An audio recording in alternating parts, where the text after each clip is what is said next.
Yeah. No one, I like to have, but, you drank all my, what, now I can't make this, something's not bad.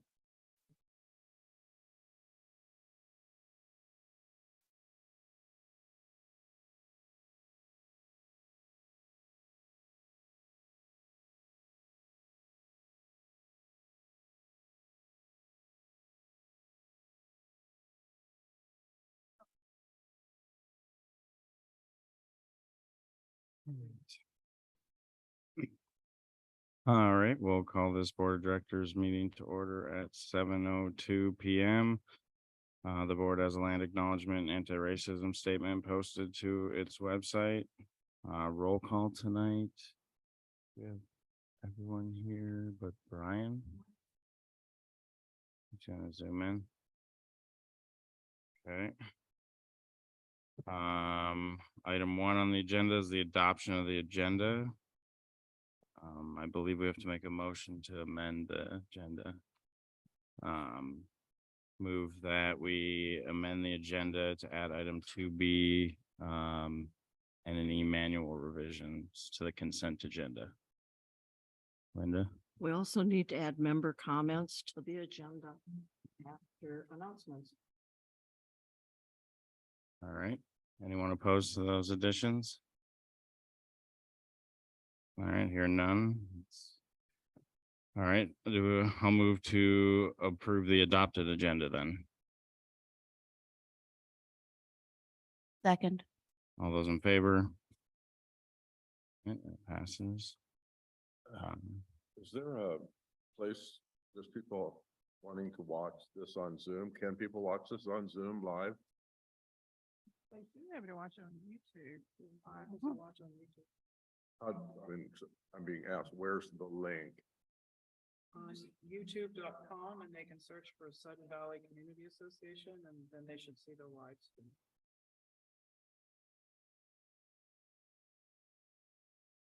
All right, second item on the agenda is the consent agenda. Do we have any objections to the consent agenda? Which includes the entity manual stuff now. What's on the consent agenda besides the entity manual In the minutes. and the minutes? Okay, I wasn't sure if anything else had been added. No, just that. All right, hearing no objections, those are approved. Moving to announcements. Anyone have any announcements? I guess there are still openings for ACC. Yes. Yep. I wanted to let any community members know who might be listening that we recently have worked with several homeowners in the association who were not aware that trees could not be cut down unless you had permission from both Sudden Valley Community Association and the county. Taking down a tree without permission can cause a fine of more than $2,000 to be assessed per tree. And that is in addition to any fines that the county may levy for taking down a tree in the watershed without a permit. So you really have to be careful and follow the rules on this one. If you call the administrative offices, we can walk you through the process, but it is described. All of the rules and regulations are described in the resident resources section of the website. So please be careful because trees are very important to the ecosystem here, and the county and the association needs to be very careful about how the trees are managed. Thank you. And that's through a size limit, isn't it? There are many considerations. Okay. That's pretty complicated. Linda? I sometimes wonder, we've been putting new things in the views at times, and I've often thought that it might be good to dedicate a space every month to different things like this that need to come before people.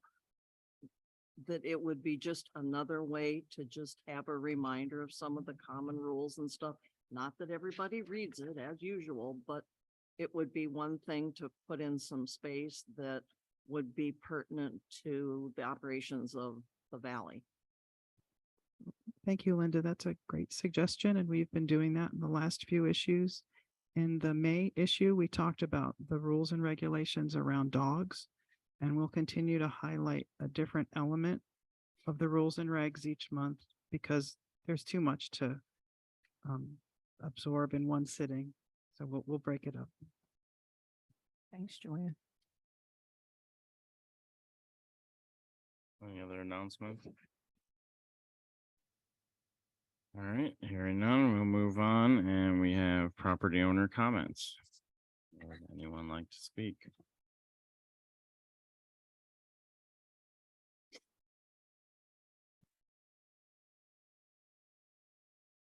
Ann Cope, 52 Louise View Drive. And I want to talk about committees. Sure. So I see a lot of the same people pushing committees, or some of the same people that abused committees. I can't hear you. Sorry. You have to get right up. All right. So the communications committee, number one. I was on the communications committee, and my very first meeting, I was told that we had $10,000 to use as we wished, which was incorrect, but we were told that's how it was done. I believe Liz can agree. She was also there. Recently, I mentioned to you all, I read to you all, a comment that a former communications member made 5.5 months ago, by the way. She tried to say it was years ago. It was 5.5 months ago.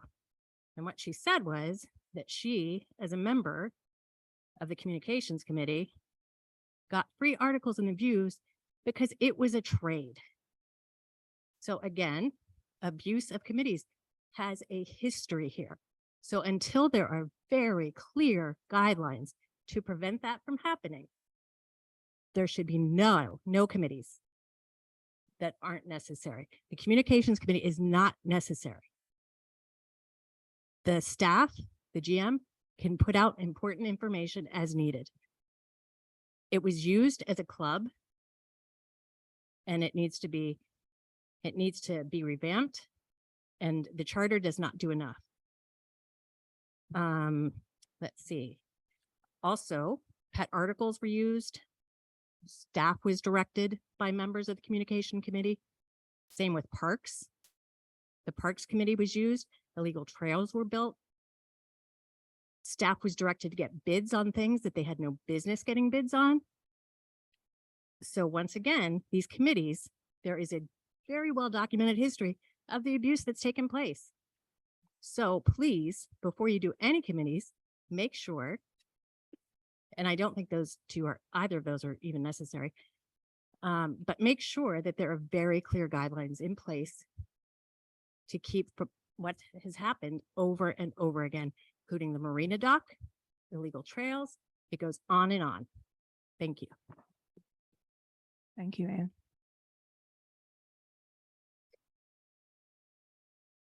Any other property owner comments? All right, we'll move on to the GM report. Pass it over to Joanne. Thank you, AJ.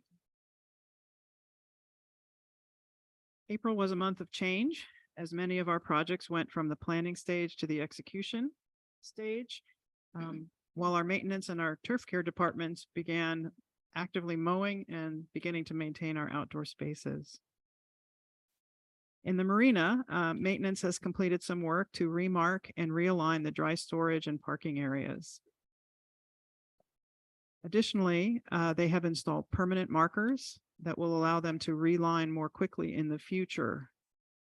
This work extends and makes permanent the reorganization that was done last year.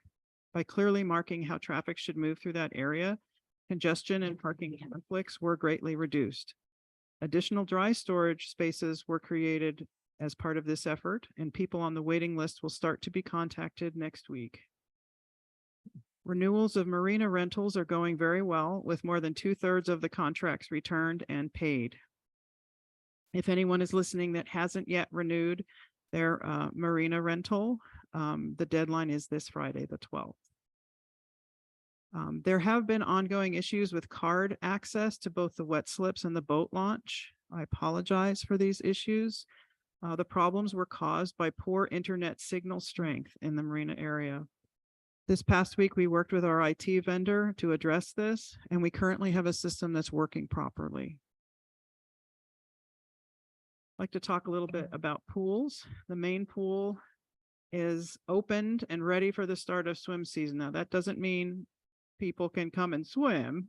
That means the cover is off, the chemicals have been adjusted, and it's now beginning the long and slow process to heat up to where humans can exist in the pool. It's quite cold when we first open it up, but it will be ready for the start of swim season on Memorial Day weekend.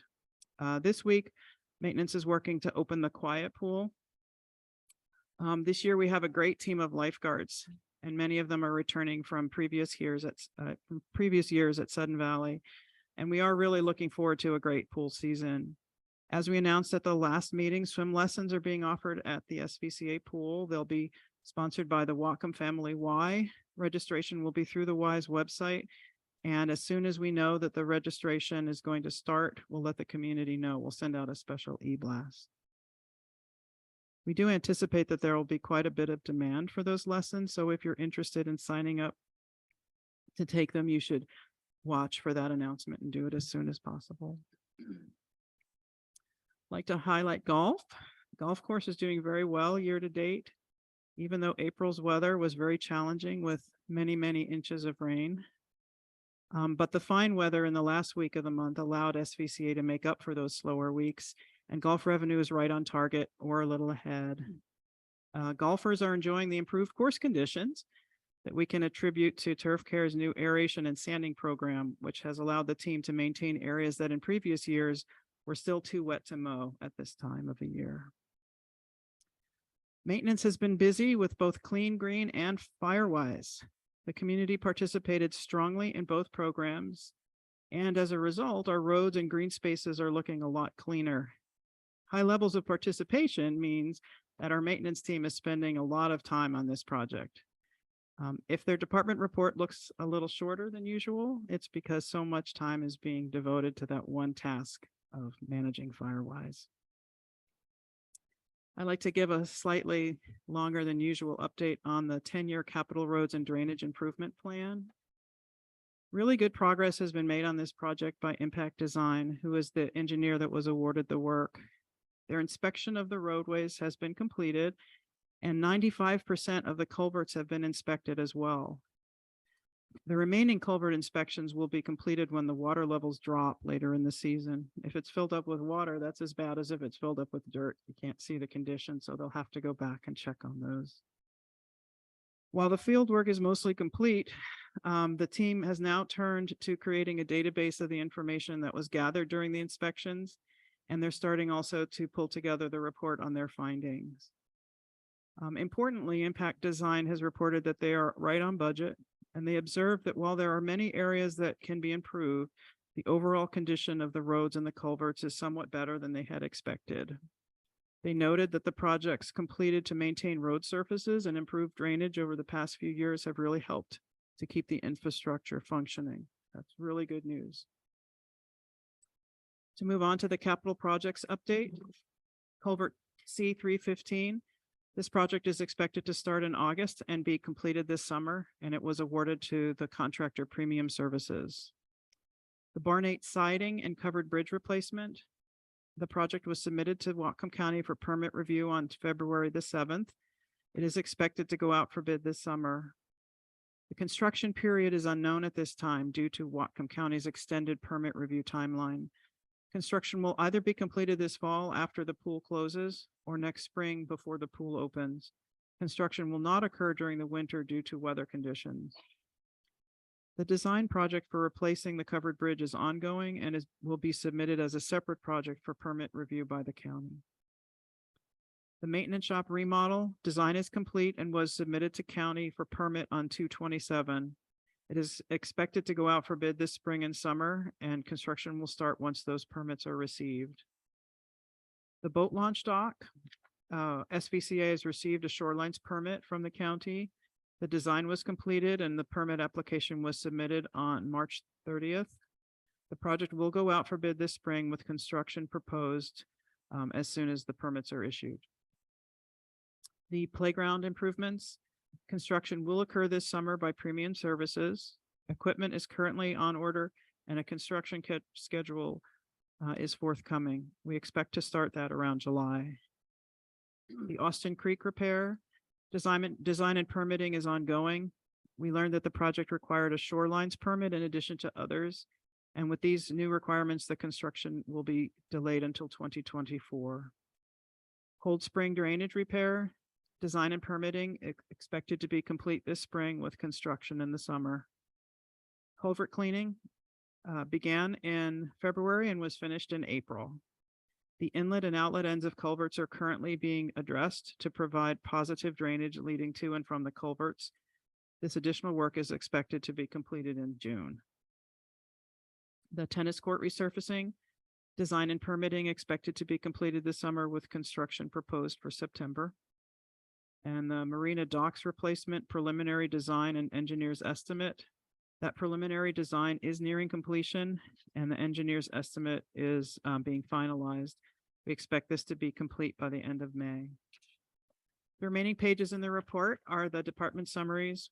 We'll post this on the website if anyone would like to follow up with those. Thank you.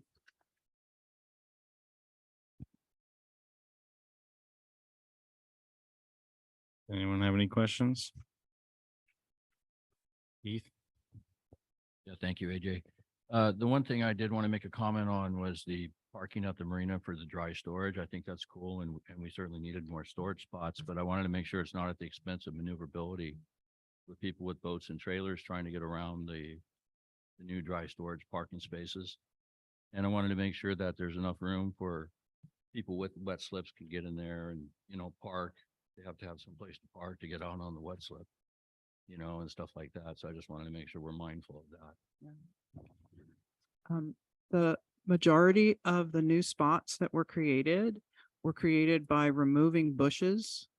We took out a couple of shrubs that were very sad. And additional spots were created by carefully measuring to make all of the spots the same length. So we haven't taken away from the transit areas. What we've done is to sort of just organize it a little better. Also, that third row of dry spots that used to be like weirdly angled is straightened out, which allowed us to add a couple of extra spaces. And it also makes the overflow parking area a regular rectangle instead of like having a chunk cut out of the side. So we not only laid it out on paper, but they walked it out very carefully in person before they marked the corners. They put feathers in the ground for the corners of all the spots. And, you know, they drove around with large equipment to check that it worked. So it should be okay. Keith. Excellent. Thank you. Linda? I've got a question about the marina too. There was a member that was down there and had a little bit of concern. Evidently, security was telling them that they were going the wrong way. Are there any plans for correcting the arrows that you have one sign that goes, go this way, and then you've got all the arrows down on the roadway that say go the opposite way? The short answer is yes. And I also spoke with security and I'm checking in with all of the individual guards who work in our account to make sure that they maintain the way that they maintain an appropriate demeanor when dealing with people here. Okay, I just wondered, it's just, we've worked a lot on the individual spots and stuff down there. But somebody mentioned that the other day and I thought as long as we're talking marina, I'd ask about it. Yeah, it's really funny because the arrows, like, they point in both directions simultaneously. Crazy. Got one more, AJ. Thank you. Yeah, I wanted to speak on that too. Actually, I have seen a lot of people going all different directions down there currently, and I'm a little confused too. Right now it says boats and trailers one way, and I saw cars coming the other way, so I was like, whatever, but I'm sure you'll figure that out. But the question I wanted to ask was, it talks down here about marina design. Who's in charge of the preliminary design is nearing completion on the marina docks? Yeah, that was awarded a couple of meetings ago. And I've forgotten the name, but it's the same firm that has inspected our docks for Was the that last two preliminary? times. Yeah, they prepared that great report with all the pictures. Yes, okay. They're the ones who are doing the design and re-estimation. Thank you. I have another marina question. Because I am seeing a lot of boats coming down into that area and there is a lot more spaces that are being rented out. Do we have a plan? Because I know other years we have had people coming in, not parking in the right place, blocking, access to either your boat if you're in dry storage. What is the plan in case that happens? Because I have seen that marina so packed that it's hard to move around. And now with having more rented spaces, we are definitely going to be tighter down there. Is there a plan if someone comes and parks and you can't get your boat out? What are we to do as community members? That's a great question, Tommy. Thanks for raising it. We do have a database as well as printed lists that have the name and contact information and slip numbers for everyone. This year, we were also very careful to get pictures of all the boats as we did renewals, so that we'll know who's meant to be where and what boats are there. So for anyone who's a bona fide renter, we'll be able to reach out to them quickly because we have their contact information.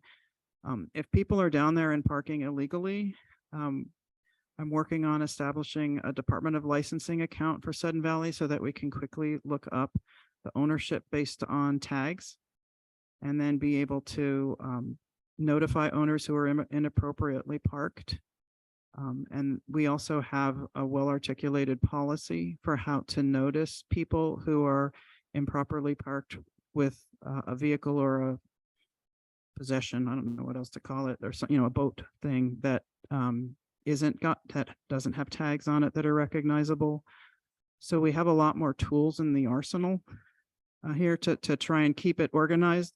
But obviously it's a full-time job in the summer months, and we recognize that we're staffed to have people work in the marina, and we're cross-training our admin staff so that we can make pass-throughs and support this important activity.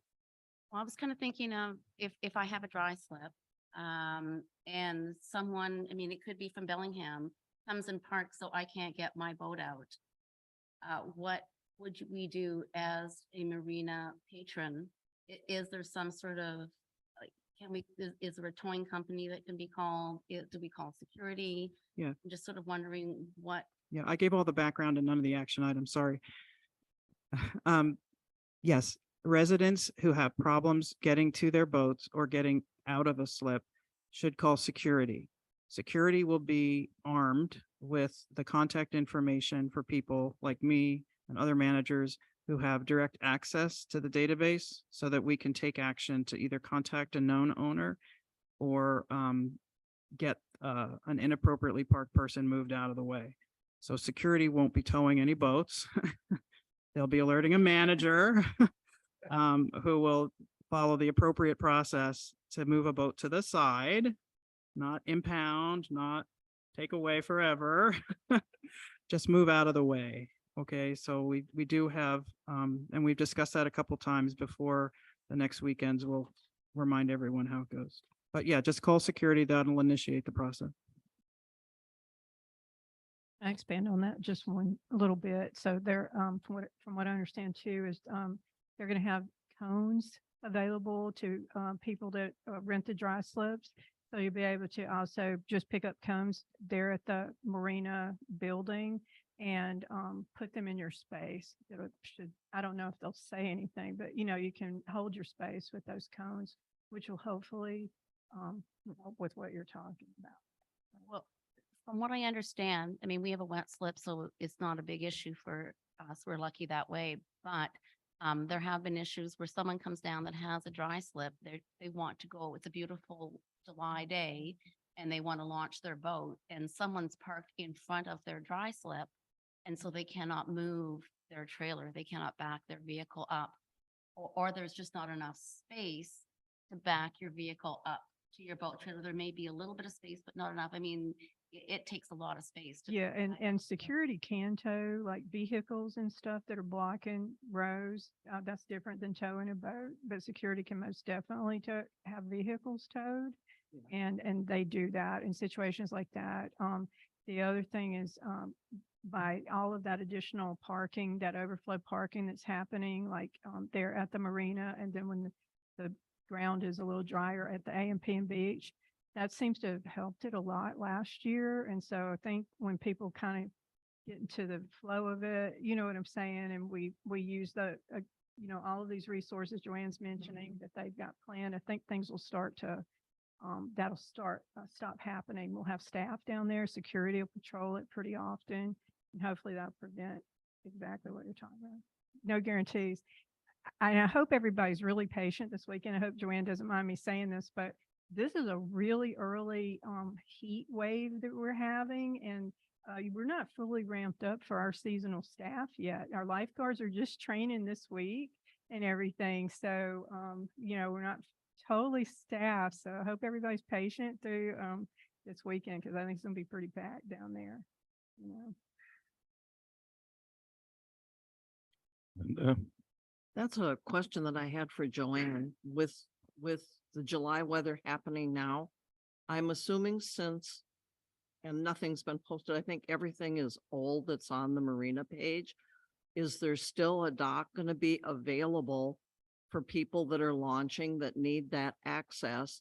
And is there going to be somebody down there? I know that during the summer months last year, there were 2 people, I think, but I don't think that was even supposed to start now, but we're supposed to have like 2 weeks now of really warm weather. What if there's people down there wanting to use that launch gate and stuff? That's all.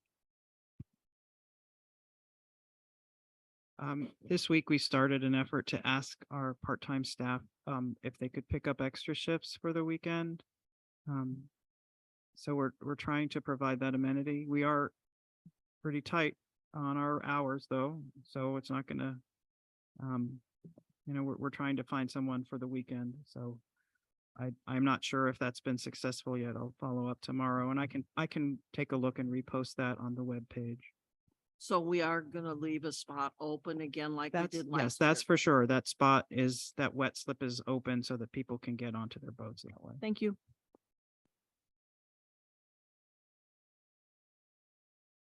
Any other questions, comments? All right, hearing none, we'll move on to continuing business, and we have a capital request change order. I'll pass it over to Joanne.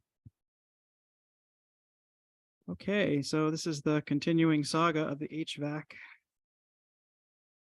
The purpose of this request is to request approval of a change order to capital project 9723.08 for the installation of an HVAC system in the Welcome Center. The Board of Directors approved the allocation of $48,404 from SURF for the installation of an HVAC system in the Welcome Center on April 13th. And approved a contract in the amount of $42,274.81 for this work on April 27th. The difference between the approved amount of $48,404 and the contracted amount of $42,274.81 is explained by the application of a discount for the payment terms that were negotiated in the contract.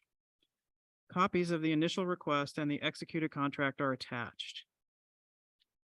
The HVAC system was installed and is functioning well. Mars Heating completed the work on time and made every effort to minimize the disruption to our offices. Unfortunately, when the final inspection was completed by Whatcom County, they identified that additional components were required to meet code. When asked why they did not make these requirements known earlier when the permit application was submitted, they said that they were very backed up due to being short-staffed. 3 estimates had been obtained from vendors other than Mars, if you recall, and none of those estimates included these components, although one did note that these components were not included. They specifically excluded them.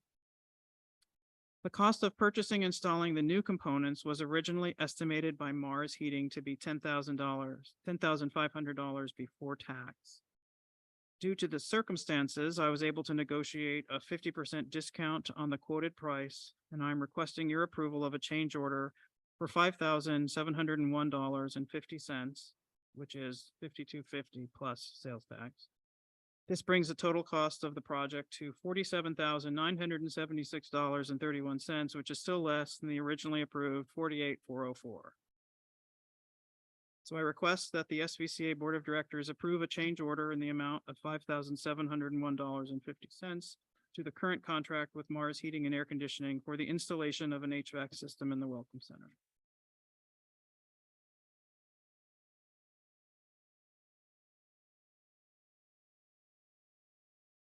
All right. Start with motion. I'll move that the Sudden Valley Board of Directors approve a change order in the amount of $5,701.50 to the current contract with Mars Heating and Air Conditioning for the installation of the HVAC system in the Welcome Center. Second. Any questions, discussion?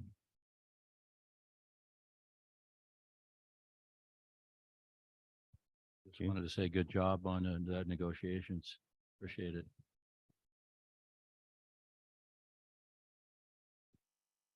All right, not hearing any further discussion, we'll call the question. The motion was just stated. All those in favor? All those opposed? One opposed, that's Timmy, the rest in favor.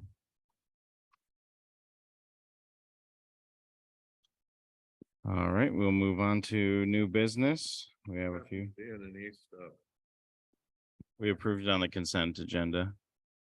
Hold on. what's that? We approved it on the consent agenda with the minutes. Seriously? That's what we agreed to the last Yeah. time. It was just coming back redlined and then we were approving it. We already approved the language.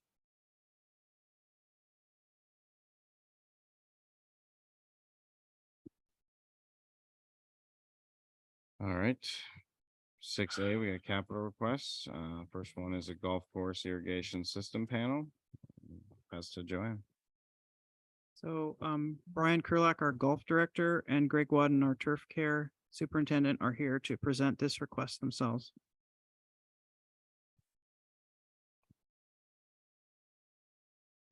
Good evening. So I think everyone has the request in hand. It's fairly lengthy. I'm gonna not read it verbatim. We'll just kind of give some highlights. So the irrigation system has several electronic components. Each of our pump stations has two control panels. One of the control panels in the 17th hole station has failed and is needing replacement. Hey, Brian. Yeah. Really sorry. Do you mind getting a little bit closer? Not close enough. Sorry. Okay. Feel like I'm dang near eating it, but one of the control panels needs to be replaced. It's called the programmable logic controller, the PLC.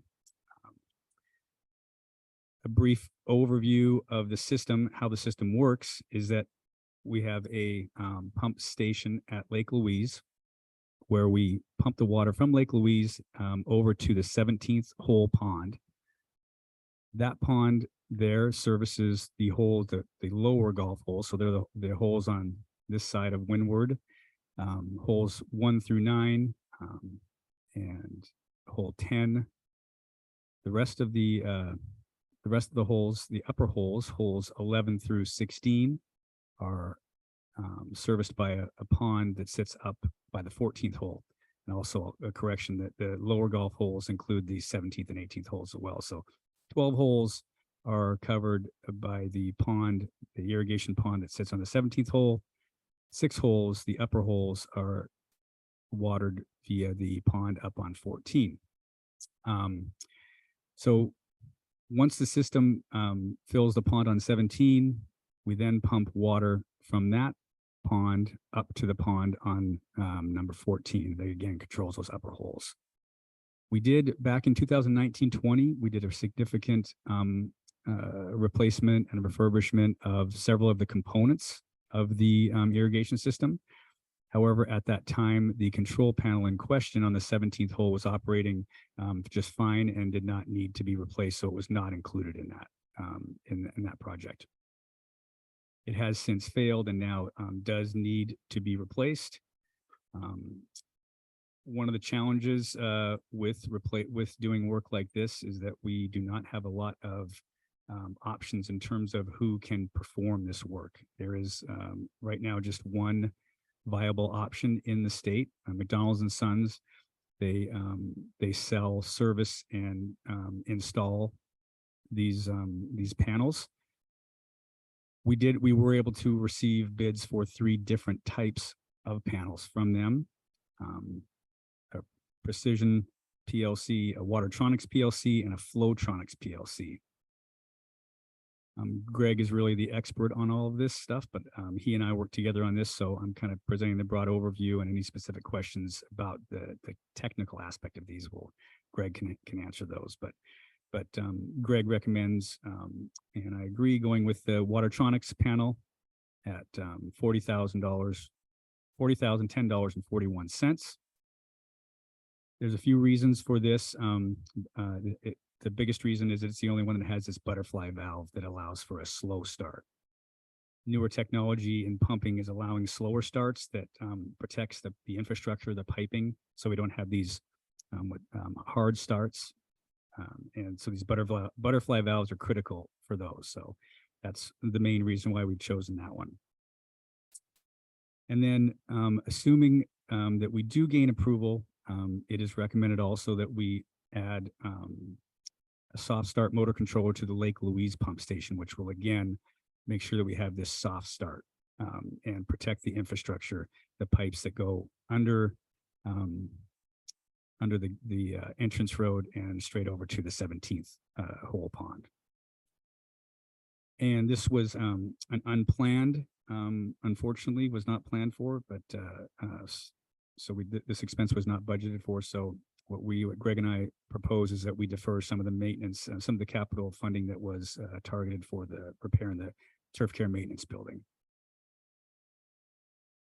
And we don't expect there to be,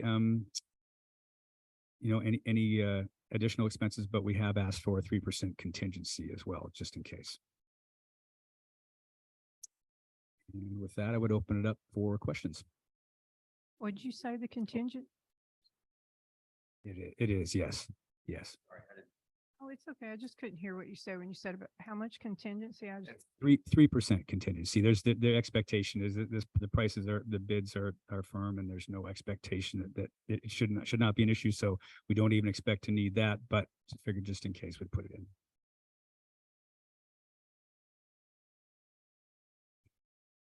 I got a question about pumping. Is there a better time to pump that water as far as rates go, like overnight rates? Is there any savings, or is that something you'd rather not do because you can't monitor it if no one's here? There is a savings by improving the PLC. It's a lot. I shouldn't say it's cheaper than having the pump station on instant on. So there is an electrical savings.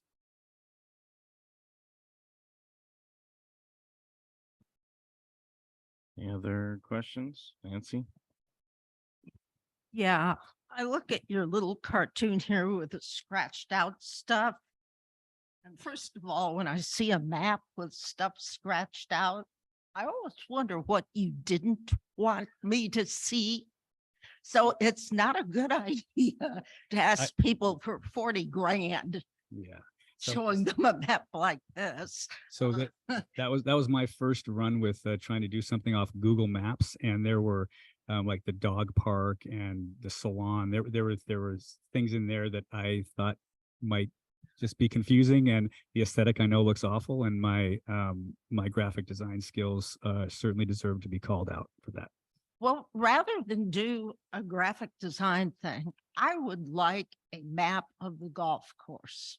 A drafted map of the golf course that shows me things like the holes, the hole numbers, so I can keep track of what you're doing where, the fairways, the greens, I think I've got that right, You do, Yeah. and I did actually work on something this afternoon. I do have some copies if you'd like me to hand some out that might be more what you're looking for. So I do have some, they look, in my opinion, I ended up having to do some handwriting on them, so they look, I think, not fantastic, but I do have some copies here if you would like me to. I'd like a digital map. A PDF is fine. Yep, I have it in PDF form, so I can certainly email it out. Do Okay. do you want the map he has with him right now? Oh, We're sure. discussing that. I'll always take a map.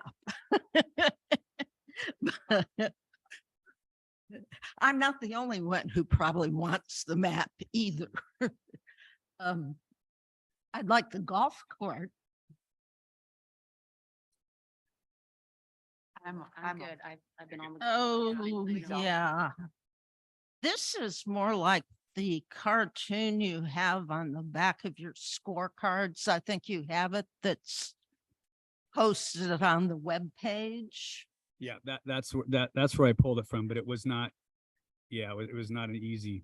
Yeah, Well, and with this my isn't what I skills. have in mind. I'd like something with the paths on it where the golf carts go. So when somebody is saying we're trimming the bushes here, I know where it is in relation to water bodies.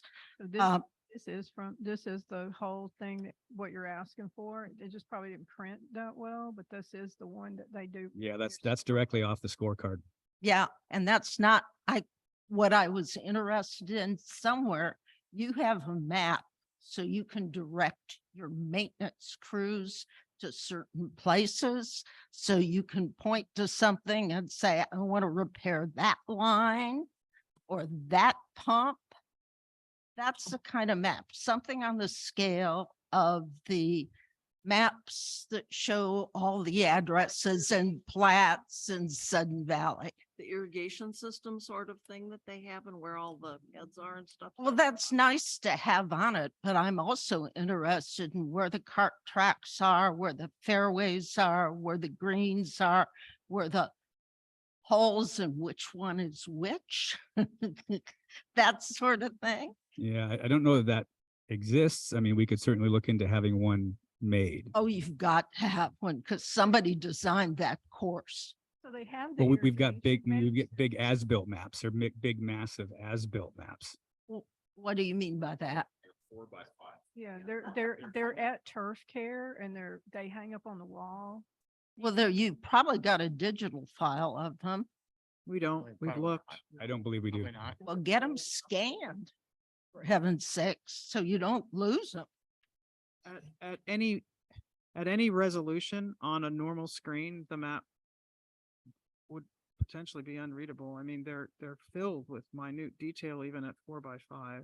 Well, Yes, I'll look into getting them scanned professionally, yes, but it hasn't been necessary for the for the work that's done by the turf care department.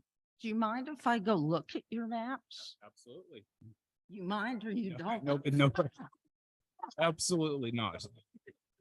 Who's the man?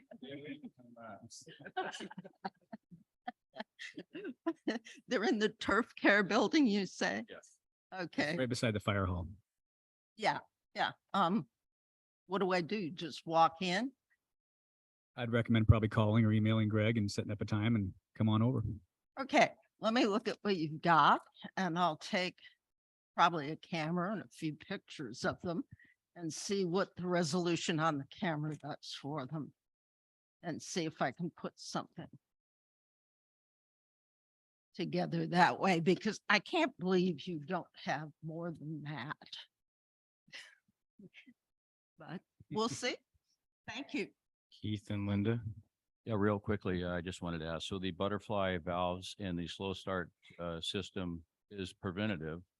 And I assume you've had some issues before with pressure, high pressure water, or burst of water that has caused some damage and therefore we ought to go this route. Yes, we have, and it is preventative maintenance, putting that system in. But when we do have pressure surges, a lot of the pipes, have their joints, Yeah. crack, right? So. Okay. And the system is 1994, so it's getting up there in age. And the ball wash stations and benches will be turned when? Started. Controversy, a different topic of controversy. Linda, then Sam. I'd like to advocate for the turf care building. We just approved $48,000 to put some air conditioning in the Welcome Center. I don't know about everybody else, but I toured turf care. I look at turf care a lot, been here a lot of years and had a lot of tours. It really needs its work. If we could have it done, I would hope that that would be considered. We allocated funds for the turf care building. That's kind of what they're talking about. They're working on their plans. And I think that what Greg and Brian are saying is that they're going to, that building's going to be refurbished. We were thinking this year, but they're putting it off to next year because Greg's kind of ramping up on doing some other stuff and everything. And that plan has to start this year in order for the work to be done next year. There is, Linda, there is still some money, even if we defer this portion, there still is some money in capital this year. And Greg does plan to get some bids to do a portion of the work. He's kind of prioritized the work and the higher priority stuff we are still hoping to have requests for this year. Okay, because that's not explained. Like I say, you know, it's like they work hard, they work out in the sun hard and in the weather and rain and whatever. And it's like, I've been in that building and anything they can do to improve it, certainly it needs it. You're correct. Yeah. Sam. Could you please explain for people that may look in on this meeting or look it up later, and give them the size of those motors that you're kicking in, the horsepower, the line size, any description you can. It really, it's like is like firing up a fire hose at a fire hydrant, you know, just so some people that are interested can kind of get why we're looking at these butterfly valves and slow starts to ease it in. Okay, so the station on 17 has two 40 horsepower pumps. And the electric motors would be about the size of this, but the size of the podium, standing up like that. Roughly 900 gallons a minute. So that's quite sizable. And when it's in action, it's going through a 10-inch pipe, right? So there's quite a bit of juice going through there. The station down at Lake Louise is also a 40 horse electric motor, and it has a centrifugal pump that's attached to it, and that goes through an 8-inch line underneath. What's that street called? Yeah. So with that being roughly 40, 50 years old, and not being a soft starter, it's wise as a preventative maintenance feature to have that as a slow start, not an instant start. It might last forever, but here's the opportunity to put that to it. Thank you. Thank you. So I understand you know, what you're saying about that. There's just this one distributor and servicer in Washington, for this component that you need, or this, control, panel. Do you have a set backup plan for if this person is not, you have an emergency and that person isn't available? So let's say it's, I don't know, Sunday night or something, you're not around.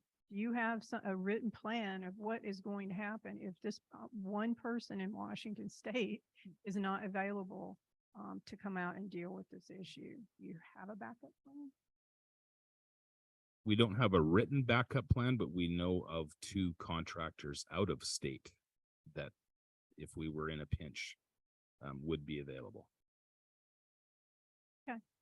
Yeah, it was that's the main thing. Yeah. Identify The next nearest distributors, installers are there's one in Idaho, one in Oregon, and they would be able to come up and perform the repair. Just it would be a little more expensive to have them come do the work, but that would be the plan B.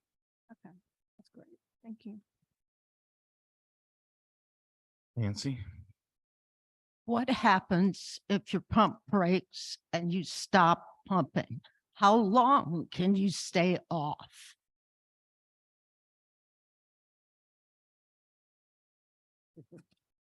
Well, I guess we would be off until we found a contractor to turn it back on. Well, right, but what kind of damage do you take by turning it off? And can you give me an idea if it's off for a week? Well, if it blew up, if you want to kind of use that analogy, if it stopped, well, that's fine. It stopped. I think so. So the challenge would be a lot of that, the factors would depend what type of the weather pattern we we're in. If we were in a cool weather pattern, it would not, we could go a week, 2 weeks without irrigating without having significant damage. If we were in the middle of a heat wave, we would see significant damage within a matter of probably 6 to 8 days. Is that accurate? Yeah. Yeah. How long we could go Yeah. without water. Yeah. Right, because you're not pumping it. It would really depend on what kind of weather pattern we were in, but it would be, it could be, it's possible it could be devastating if it was in a really, Would it be for the whole course or a portion of the course? The whole course. It would depend which pump went out. Thank you. I asked the Mr. Wizard on the internet. I was doing some golf things and they mentioned, well, of course, you set up a course for particular play or levels of play and also managing the greens, but they did mention hand watering greens, or could you save the greens and water off a tank that we could get filled by just a portable pump and at least keep the greens active so they don't get damaged? Yeah, in an extreme emergency situation, that's what would happen. We would rent a tank with a small gas motor on it and be working like firemen.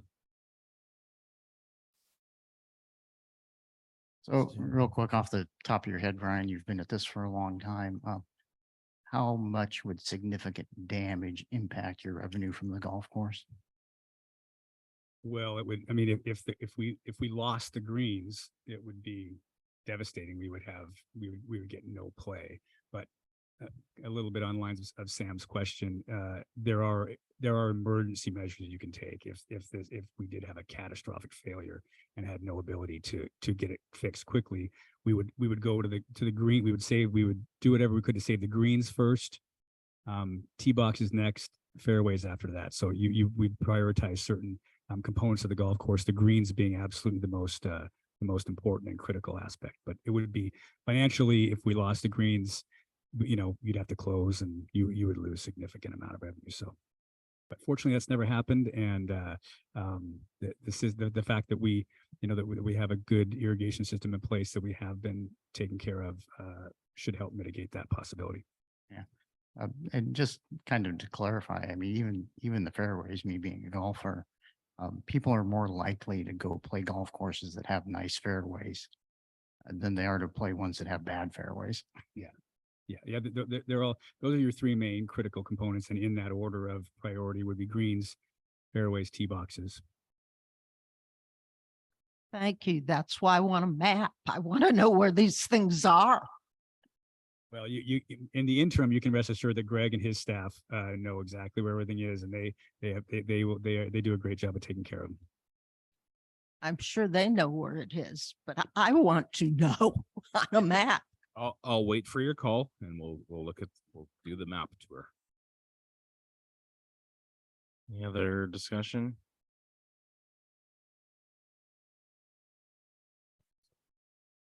I'll make a motion that the Sun Valley Board of Directors approve a not to exceed amount of $44,981.46 from the SURF fund for allocation for the maintenance of the I'm sorry.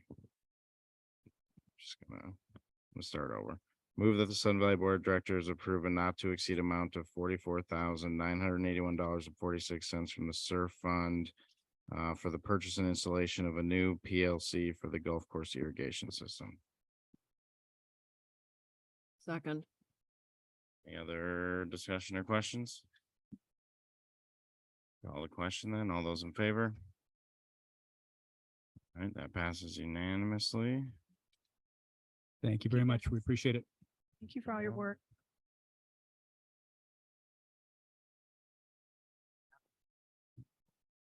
All right, the next capital request has to do with roads, and I'll pass it over to Joanne. Thank you. The purpose of this request is to request funding approval for the 2023 roads project. SVCA's 2023 budget included $750,000 for road reconstruction and drainage improvements. Of that amount, the following projects have been approved using a portion of those funds. $29,533 was allotted to Capital Code 9923.1, the 10-year capital roads and drainage improvement plan, which was contracted at $132,350, but budgeted at $102,817. $166,914.68 was allotted to Capital Code 9921.05, the culvert C315 replacement change order. $35,596 was allotted to Capital Code 9922.8, which was the Cold Spring drainage repair, design and permitting project. And $20,395.77 was allotted to Capital Code 9923.08 for the 2023 culvert cleaning change order.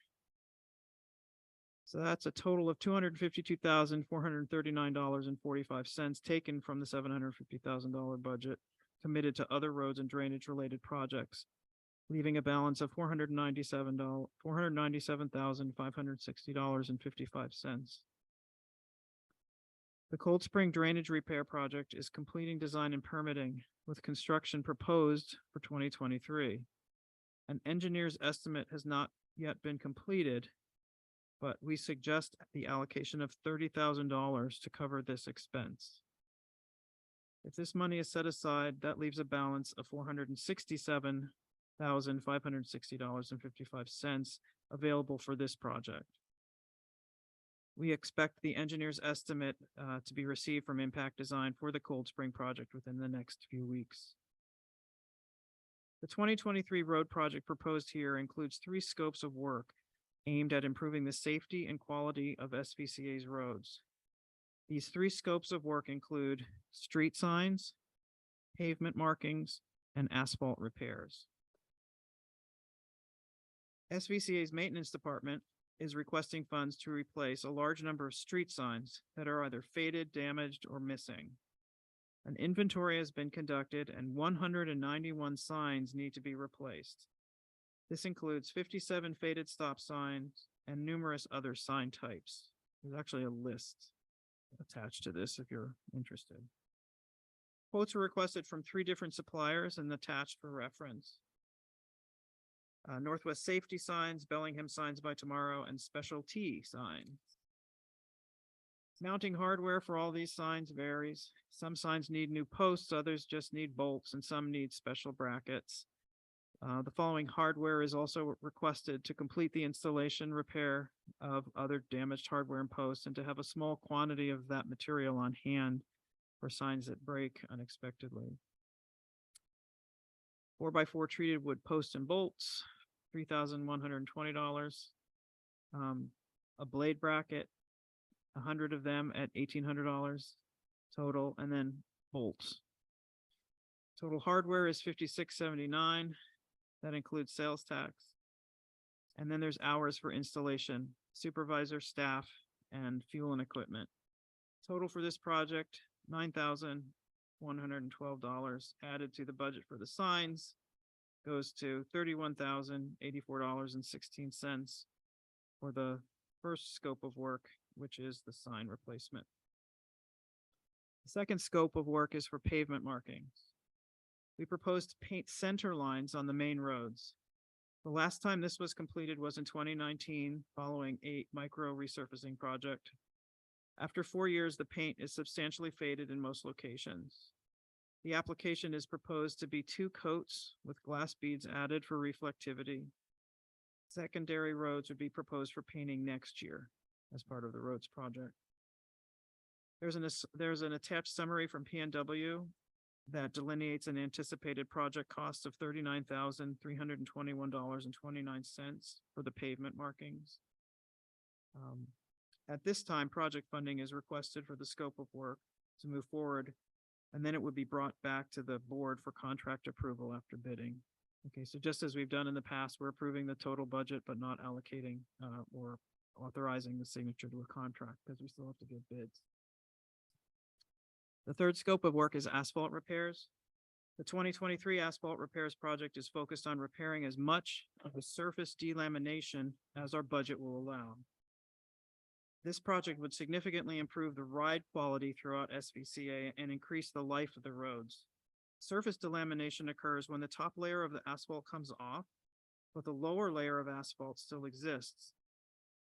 It looks like a pothole, but it's not actually a pothole, because it doesn't go all the way through that lower surface. We propose to do as many asphalt repairs as we can to use up the balance of the road budget available this year. Based on the above information, you can see the math that we've gone through. We started with 467, 560, 55. We took out 31,084 for signs, 39,321 for the pavement markings, and that leaves $397,155.10 for asphalt. An attached summary from PNW delineates the proposed asphalt repairs project. SVCA has an identified total delamination square footage of about 37,289 square feet. However, that's too much for this budget. So it's proposed that we bid the project with a base bid repair amount of 17,234 square feet, with the balance being an additive amount. So that way we can add in additional projects as the budget allows. Any repairs not completed in 23 would just roll over to be part of the 2024 roads project. So project funding is requested for this third scope of work in the amount of $397,155.10. The project would then be put out to bid and brought back to the board for a contract approval. So there are 3 different proposals: street signs, pavement markings, and asphalt repairs with the amounts shown there. And then we request that each of those be addressed individually by the board. Thank you.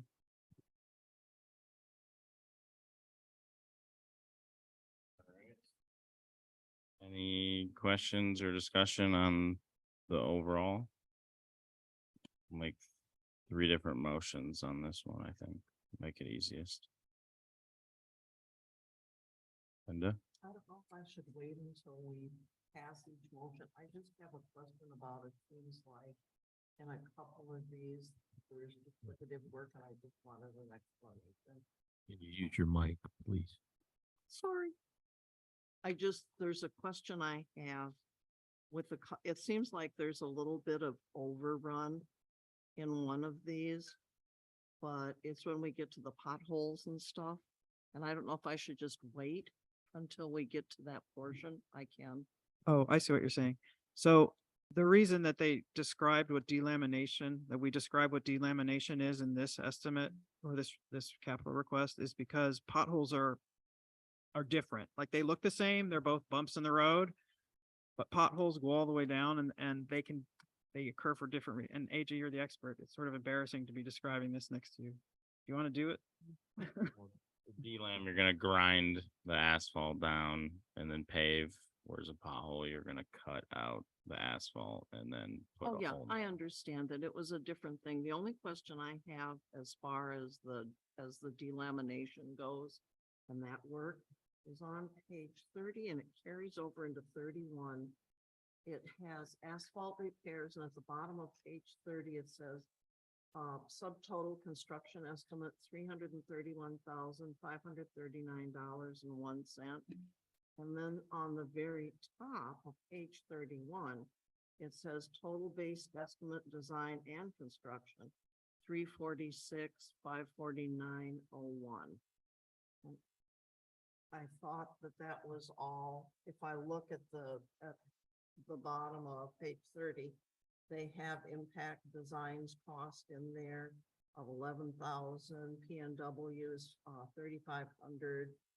And I just wondered why there's this difference between the two numbers, that's all. Yeah, so it is super confusing, especially since it's broken across the pages.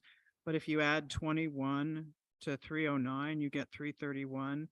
So Linda, the construction estimate that's a subtotal. So you have to add the subtotal of the subtotal construction estimate that you see on the bottom of page 30 to the subtotal for design, permitting, and contractor bids. And that's how you get 346,549.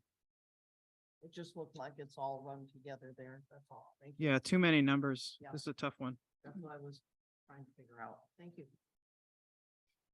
I have a question. There is kind of this pit that is right kind of in front of or under a speed bump. And I don't know, is that considered a pothole or a delamination? Because I don't think it all goes all the way through to the ground. Yet it's kind of a piece of speed bump that's kind of When they do like pounded asphalt.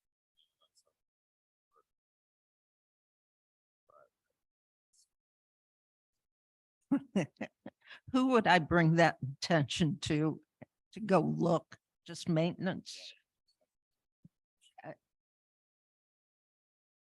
Yeah. Any other discussion before we get into motions?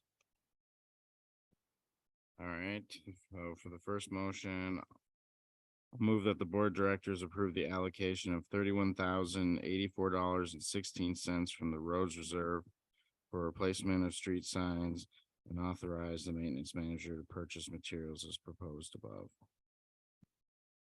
Second. Any discussion? All right, we'll call the question. All those in favor? All right, that passes unanimously.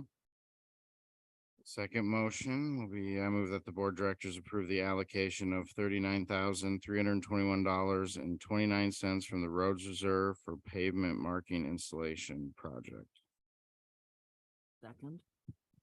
Any discussion on that? Call the question. All those in favor? That passes unanimously. Third motion, I'll move that the board of directors approve the allocation of $397,155.10 from the roads reserve for the asphalt repairs project. Second. I just wanted. Any discussion? Oh.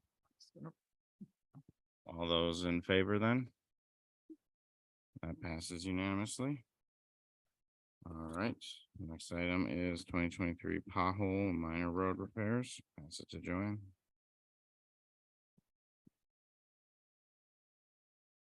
Thank you. This request is to gain funding approval for pothole and minor road repairs throughout 2023. Included in SVCA's 2023 budget is a line item of $35,000 for repairing potholes. Historically, SVCA would create a list of potholes and then outsource this project once a year. This project primarily focused on pothole repair, and it only took place after multiple potholes were present, so you could get economies of scale. After potholes were repaired in 2022, SVCA's maintenance department began filling new potholes with asphalt cold patch when they were discovered. This is a temporary fix that improves roadways until weather allows hot mix asphalt to be placed, and it allows for scheduling more than one permanent repair at a time. With the purchase of SVCA's dump trailer last year, the maintenance department plans to repair potholes throughout the summer months instead of waiting to outsource the project on a once-a-year basis. The general approach will be to temporarily fill the potholes with cold patch, then, when the weather is favorable for hot mix, the potholes will be permanently repaired. Depending on the size of the potholes, SBCA will likely be able to perform 2 to 4 repairs each time the hot mix is placed for economies of scale. In addition, SBCA's maintenance department will also perform minor road repairs as part of this scope. Minor road repairs would be projects that don't require a contractor's expertise, specialized equipment, permitting, and they're not large-scale projects. Minor road repairs would include activities like repairing a washed-out shoulder. This could include aggregate placement to stabilize or repairing ruts off the edge of the asphalt, painting stop bars at intersections, replacing broken street signs and posts, stabilizing a ditch with drainage issues, installing asphalt berms for directing water flow, that kind of thing. The proposed 2023 budget for these repairs is about $4,000 for asphalt materials.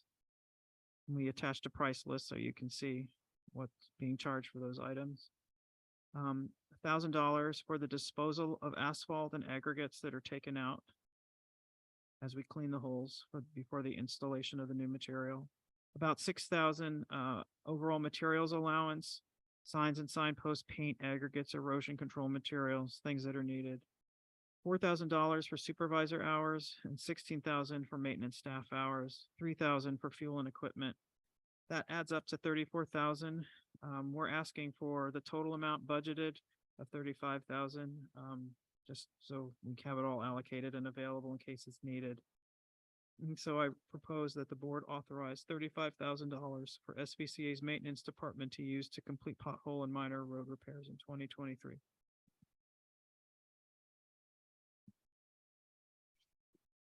All right, I'll make a motion that the board of directors approve the allocation of $35,000 from the road reserve for potholes and minor road repairs in 2023.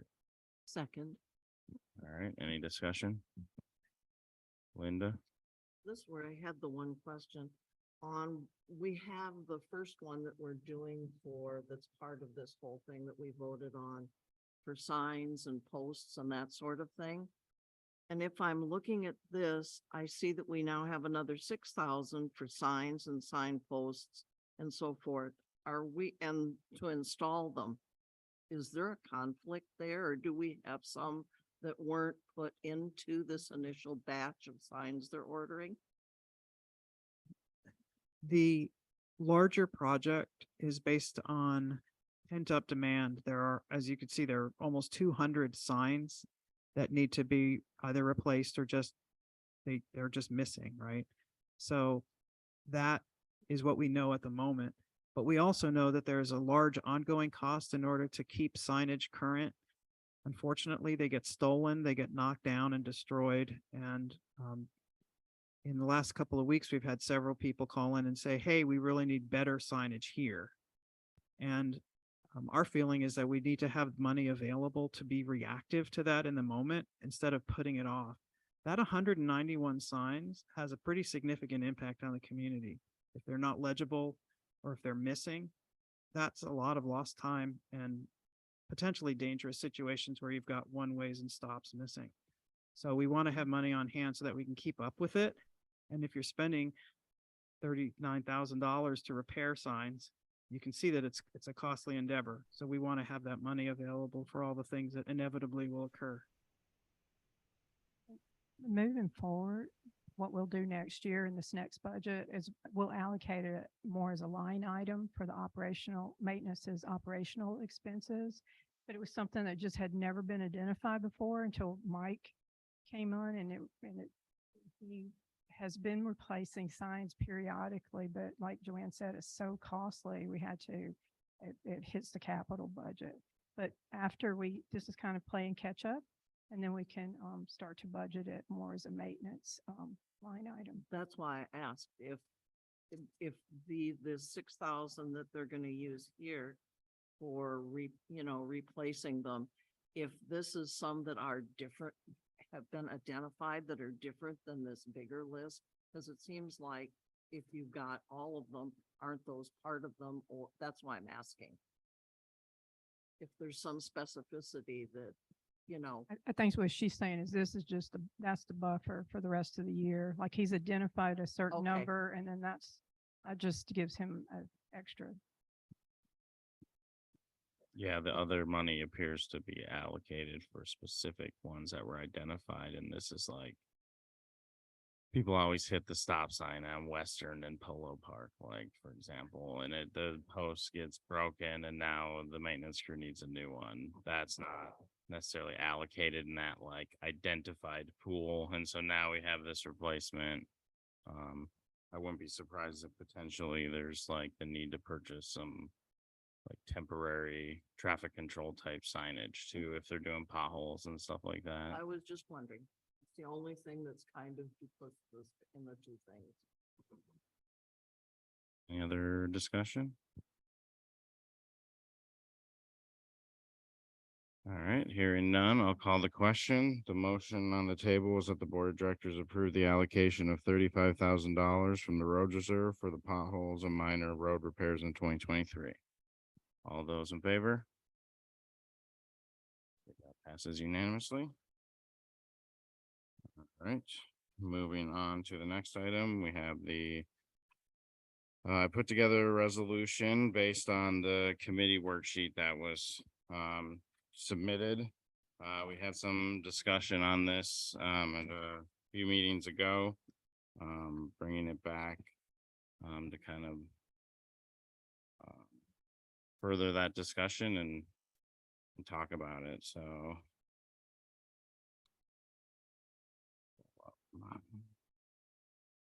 We agree to end the discussion tonight and vote on them. And I don't want to discuss this 10 more months.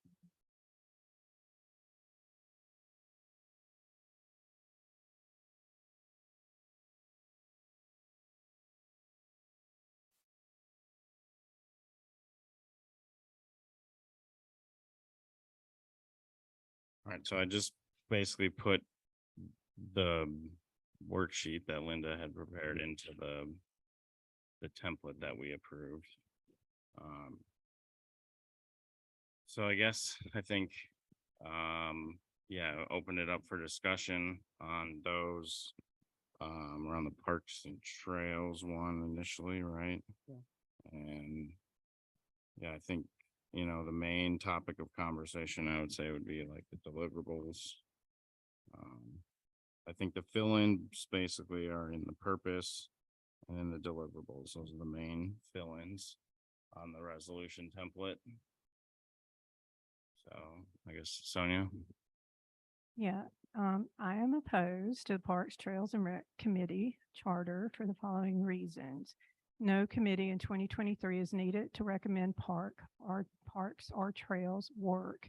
Over $150,000 is being spent in 2023 and 2024 because unqualified volunteers directed playground upgrades that did not meet the standards required by federal law. Additionally, I am strongly opposed to a committee that organizes volunteers to perform work on our parks, playgrounds, and trails for the reason I've already stated, as well as the fact that unpermitted trail work has been performed throughout Sudden Valley, creating potential liability for the association.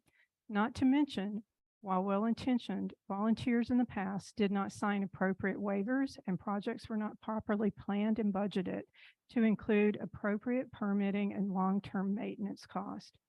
The association would be better served to have a call for volunteers posted to the website as needed when identified by the general manager. This will ensure these projects are planned appropriately and have staff oversight.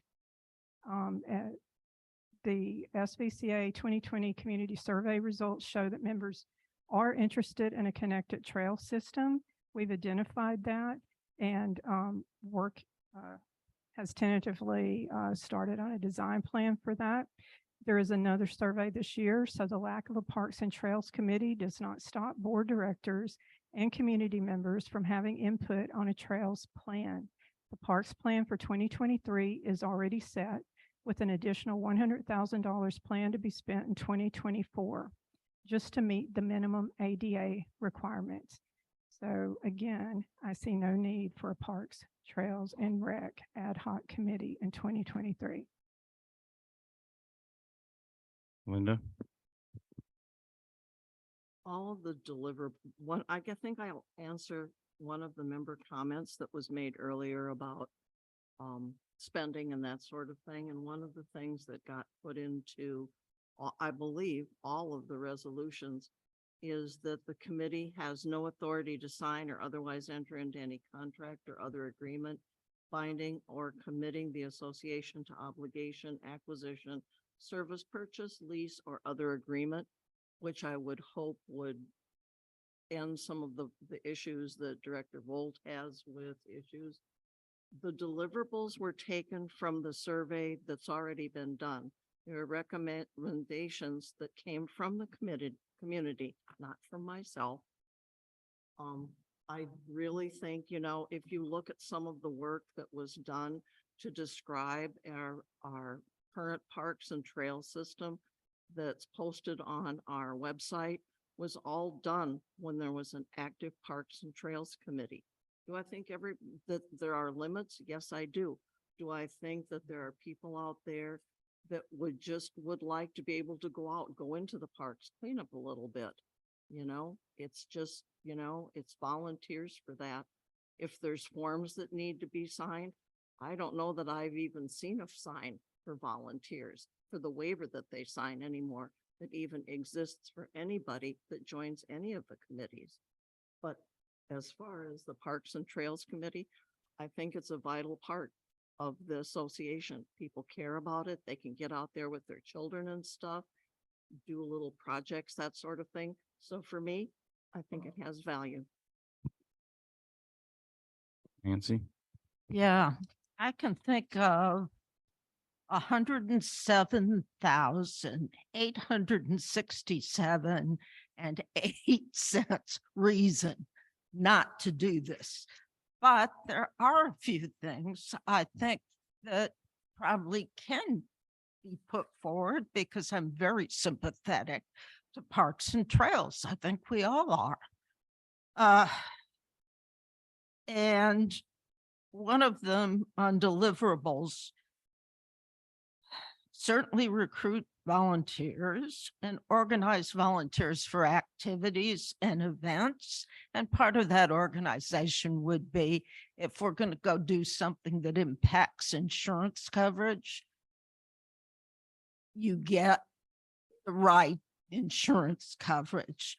Coordinate with staff and other committees as necessary is almost a blank check. And that makes me nervous because that is what got them in trouble, coordinating with maintenance to go cut down trees and build trails wherever the mood struck them or however that was organized. No permits. So I think I definitely strike C out of that list, just so that aspect is not there. Make appropriate recommendations to the board of directors. Wonderful. Suggest the creation of possible bike paths within Sudden Valley, but the bike path thing, if it's the mountain bike people that get involved, those are more like super highways than trails. They're a regulation width, a regulation grade, and a regulation surface. And that probably goes beyond what we might want to do, but okay, you can suggest creation, explore possible outdoor fitness trail. Yeah, look around, where do you think one might fit? And what sort of torture devices would you put on it for people to engage in? And a prioritized list of recommendations for parks and trails. That's perfectly reasonable. What I'm concerned with is finding a way to encourage the committee to look rather than actively do, because it's the actively do part that got them in trouble. That brings up a very good point, Nancy, is that the volunteers should not be acting without oversight. So there should be a chair of the committees, and the chair of the committee should be communicating with the board. So it is a board member that's chairing this committee, right? And the volunteers should not be acting without oversight, because that's when everything runs amok and things aren't being done properly. So as far as the coordination with SVCA staff and such, I mean, that should be the director that's in charge of the committee talking with Joanne more than anything as to what needs to be done, or if there needs to be other staff involved in it, I would think. Sonia says. I'm curious who would chair this committee, since we have standing committees that no one wants to participate in. And we all voted for another ad hoc committee at the last board meeting and no one volunteered for it. So it seems, it makes me uncomfortable that we're going to put more ad hoc committees forward when this board won't actively participate in committees that they're obligated to participate in and also voted to create.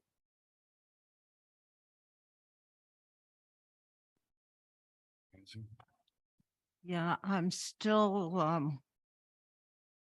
concerned about taking the ability for the committee to get themselves and us in trouble away.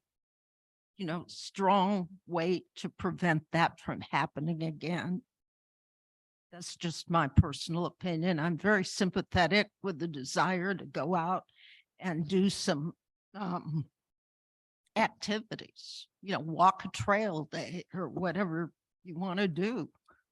Look around. Where do you think other things should go? But I really don't think we can have things that involve spending money and real action. For this year, we've already got the money budgeted that will clean up the ADA oversights from, what was it, 2 years ago? Is when all that happened. I mean, I do agree with Linda that having a Parks and Trails Committee is something that this community really wants. I agree that community members shouldn't just be going ahead and doing things without proper oversight and permission. I mean, I think that if a project is if you want to do a project, the chair of that committee should come to the board. But I think that also having dedicated people looking at the trails and actually actively going forward with different projects and different ideas, I think is a really good thing. And I would definitely nominate Linda to be the chair of that committee, because I think that she would be a really good person. It's something that she believes in, and she is obviously going to be responsible to make sure that that committee is run properly. all right, I'll go from here. I don't really support the committee the way it's written. I think, you know, recruiting and organizing volunteers is all well and good. I think a formal volunteer program needs to be developed, and I don't think the Parks and Trails Committee is the appropriate place for that to happen. I think that committee can envelop work that involves Parks and or that program could eventually envelop work that involves Parks and Trails, but I don't see that as a program that should be developed by the committee. I think our staff should develop develop a volunteer program that they're able to execute, because they're the ones, like Stu said, there has to be proper oversight. The committee chair is not that person. Like, staff should be overseeing someone who is trained and has all the skills to like manage people with tools and things like that. We shouldn't just be handing that to just community members. I think our paid staff should be functioning in that capacity, you know, at the onset, and maybe the volunteer program could work to train certain people to be work party leaders or something at some point. I think like the mountain bike club and stuff do certain things like that, but their accurate, their executive director most certainly has oversight over those programs. And then like, as far as like creation of a bike path, we have, the roads 10-year program went forward immediately because that needed to be updated. There was a whole trail component that's the scope is still, it's a bit more complex than the roads portion. It's still being worked out with impact to be able to bring back to the board to develop like a master for the board to consider developing a master plan to develop like a connected trail system that would be potentially multi-use. I don't think we should be asking volunteer committees again to be putting together a plan like that. It's someone that's a professional. They have a whole team of experts that they're saying are required to do this. And I do not believe a committee has that same team. They have wetland biologists, they have engineers, planners, permitting people, all able to support that with their expertise. I think an outdoor fitness trail is a nice thing, but I think the community would rather probably potentially see a connected trail system than just an outdoor fitness trail. If we're forming a whole committee just for that, I just don't see it. I don't think they should,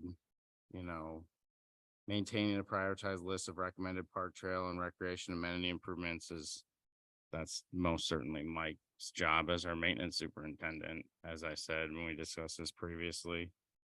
So for all those reasons, I do not support this. I saw Brian's hand. You hear me, Brian? You gotta unmute yourself though. Yeah, I just wanted to echo what Sonia and AJ were saying. Same. I agree.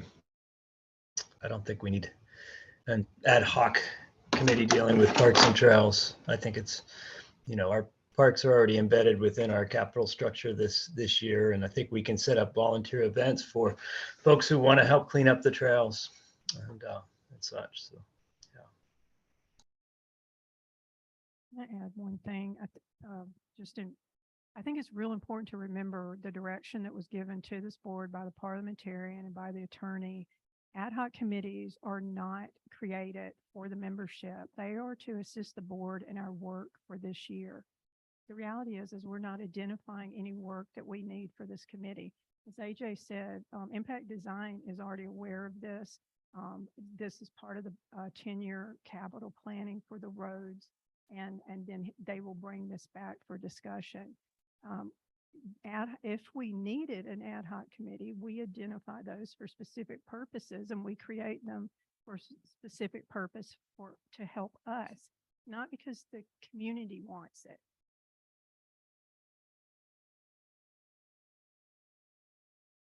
Any other discussion?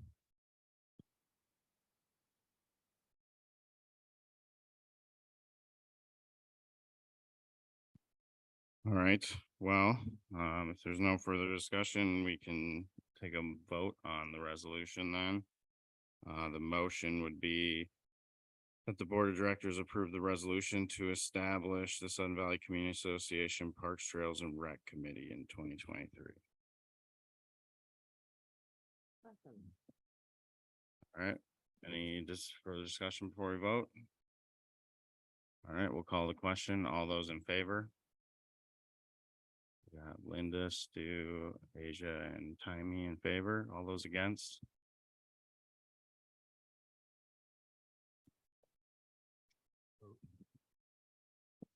So there's 4.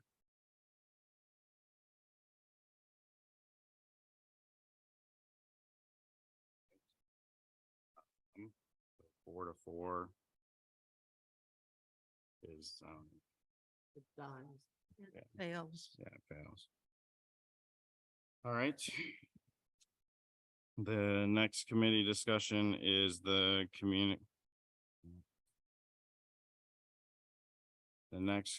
communications committee. So I did pull a little, there's two communications committee worksheets that were submitted. I guess, I had made one about creating a new member welcome packet or updating that.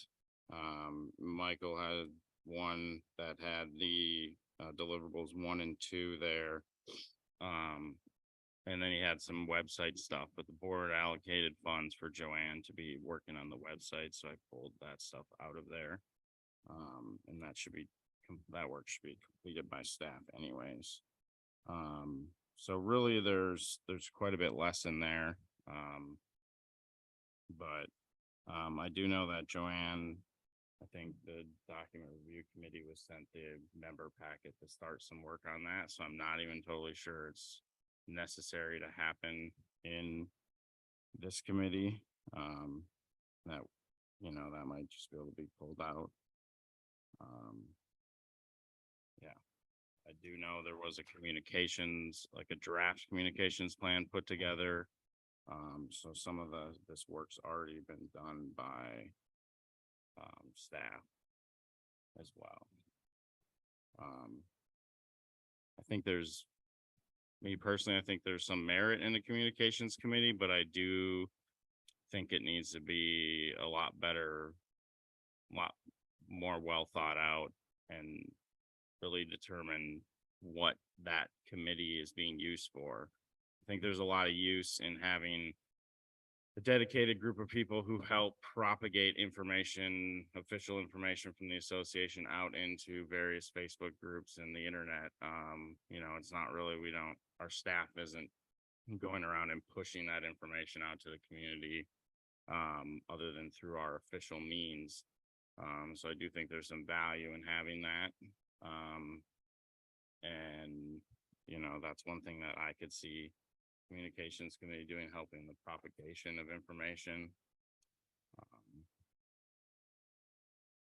yeah, that's out there. Does anyone have any discussion? Comment. So, Well, first of all, I am obviously opposed to the communications committee for the reasons that AJ mentioned. I do sit on the document review committee. We were tasked to create a resident handbook that will become the new member guidebook and part of that welcome packet. So those materials are already being created, and the rest of the pertinent materials will be coming from staff on that. So Joanne has already put that together, the plan to package up a welcome packet. So it's not needed for this other committee to do it. We're already working on it. And like you say, there is a draft communication strategy that also right now is rest with the general manager and senior staff to finalize that for it to come back in front of the board for approval. And as you mentioned, everything that Michael put this, another director put this forward, obviously didn't want to push it hard enough because he decided to leave the meeting early. So I think that kind of speaks volumes for how important this is to that person that wanted us to advocate for this committee.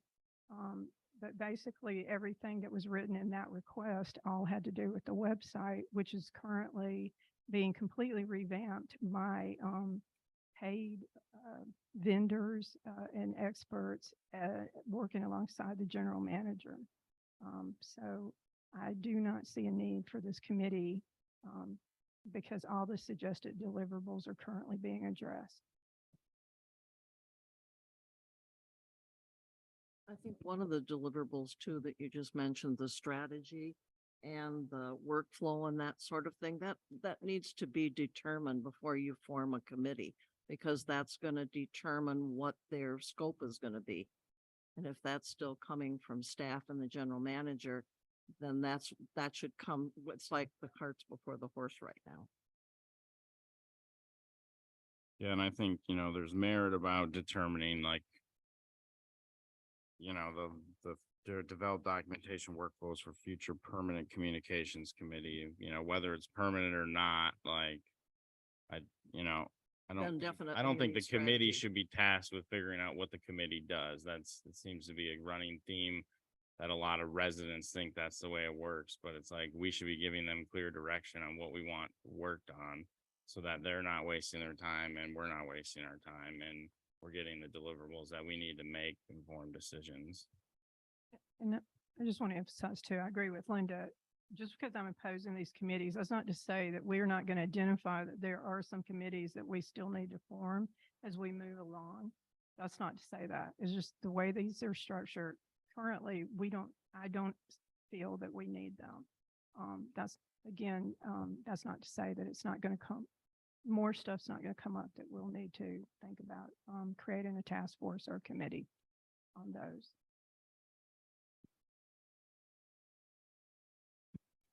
Does anybody feel strongly that we should move this committee forward right now? Or should we bring back the communication strategy when we get that finalized and continue the discussion? See a lot of nodding heads on that, so let's go with that. If we could ask Joanne, where are you with that strategy as far as bringing it forward again and possibly revisiting the communications committee? At this time, all the part of my schedule that could be devoted to communications is focused on that website.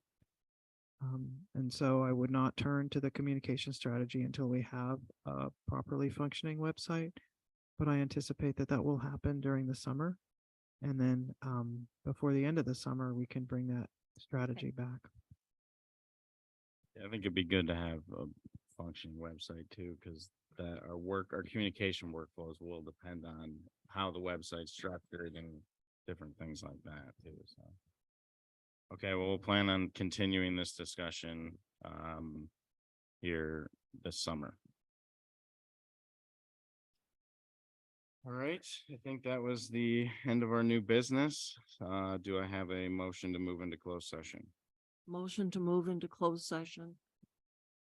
Do we want to touch on the NNE manual revision? Is We that on? approved it. Okay, just want to make sure that. I'm not sure if Michael understood that or not, but confusion Make sure there, that was but taken care of. we approved. Well, I wasn't at the last meeting, but you guys, based on Richard's advice, move forward and, you know, my plan with Joanne was just to have you guys, you know, approve those changes and bring that red line copy back so you can see the manual in its entirety instead of like just a little snippet and what's been deleted, what's been added. Just want to make sure we didn't have to vote on it again, just to, No, Yep, we approved confirm. it in the consent agenda. Good. So those changes are approved and then, yeah. all right, just double checking. Was there a second on Linda's motion? Okay. All right, all those in favor of closed session? Well, I forgot to add something on that website that you're designing. It should be printable in black and white as well as in color, because people will want to print out maybe some pages of things. But depending on your color scheme, they won't work in black and white. Not everybody has a color.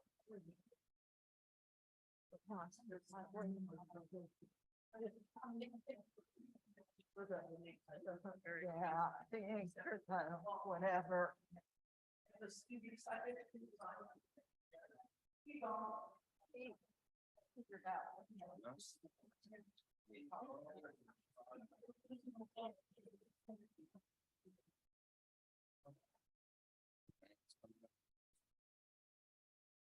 I don't care. I don't think, you know, I didn't suggest that in our meeting. You know, say a few words.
having to worry about not being able to walk at all. That's good.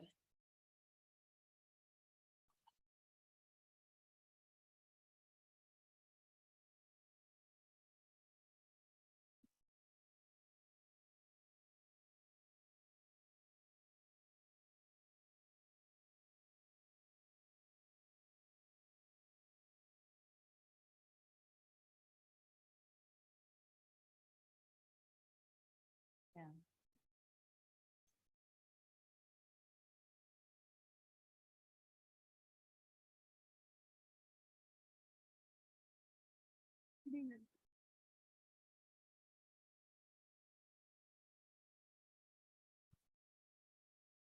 Not want another of those in my house.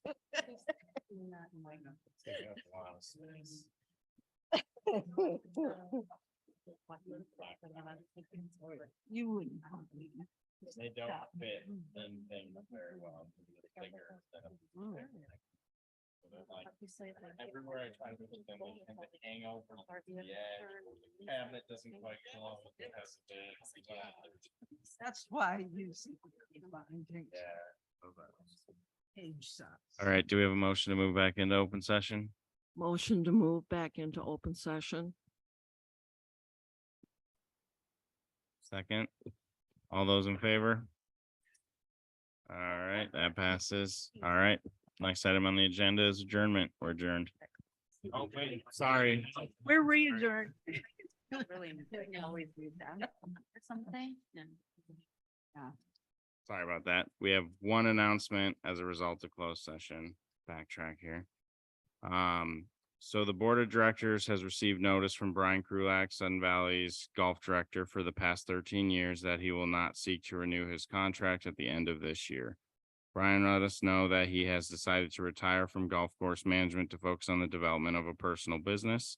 There's a strong leadership team in place at the Sun Valley Golf Course. Head pro Kevin Leduc has worked alongside Brian for the past 4 years to manage the day-to-day operations of the course. And Greg Wadden, turf care superintendent, has made significant improvements to the condition of the course in his first year at Sun Valley. We are confident that this team will maintain the successful operation of the golf course as we consider options for ensuring the long-term health and sustainability of this important association asset. All right, now we're adjourned. Thank you, everyone. Thanks, Brian.